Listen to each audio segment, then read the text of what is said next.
Hello नमस्कार मंडळी. कोलंबीचा झणझणीत रस्सा बनवण्यासाठी मी मध्ये कांदा, लसूण आणि मिरची ह्या कट करून घेतलेल्या आहेत आणि त्यानंतर गॅसवर गरम होण्यासाठी टोप ठेवलेला आहे. मी बघा घेतलेला आहे कांदा, लसूण, मिरची, बटाट, वांगं वगैरे आणि त्यानंतर कोलंबी वगैरे पण आहे आणि त्यानंतर गरम टोप केलेला आहे. त्यात कांदा, लसूण, मिरची वगैरे एकत्रित टाकून सर्व मी परतून घेतलेलं आहे आणि त्यानंतर हळद, मसाला वगैरे टाकून घेतलेला आहे आणि पटकन परतून घेतलेलं आहे, कारण जेणेकरून करपायला नको यासाठी.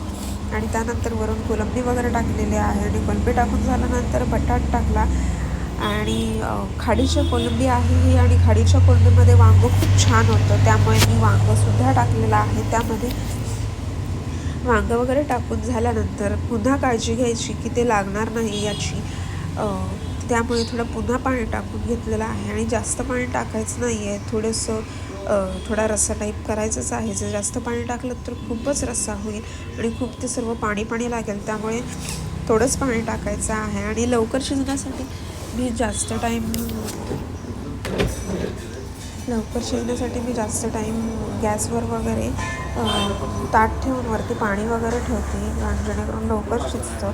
आणि थोडं शिजून झाल्यानंतर बटाट वगैरे थोडं शिजलं याची जाणीव झाल्यानंतर थोड्या वेळाने मी ते पाणी वगैरे काढलेलं आहे ते ताट काढते आणि त्यानंतर टोमॅटो वगैरे टाकते, जेणेकरून टोमॅटो एकदम शिजायला. त्यानंतर वाटण वगैरे पण टाकते. अशा पद्धतीत झालेला आहे आपला कोलंबीचा झणझणीत रस्सा. थँक्यू.